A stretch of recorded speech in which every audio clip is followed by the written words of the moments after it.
Hi, this is Chung Jin Seong for Digital News Asia, and today we have the Pocophone from Xiaomi.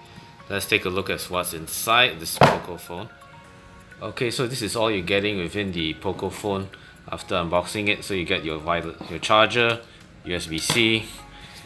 They've included a nice case here, silicone case for you, and of course the phone itself. Okay, so this is the Pocophone. This is one of the most significant phones to be released this year, largely because it is a sub 1300 ringgit phone, and you have a Snapdragon 845 processor, 6 gigs of RAM, up to 128 gigabytes of storage.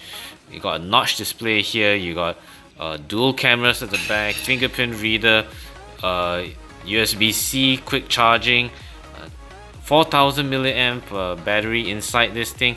This is pretty much all you could hope and want for in a smartphone, and at a really affordable price point too. So that's the Pocophone F1. Stay tuned as we do a full review on this phone.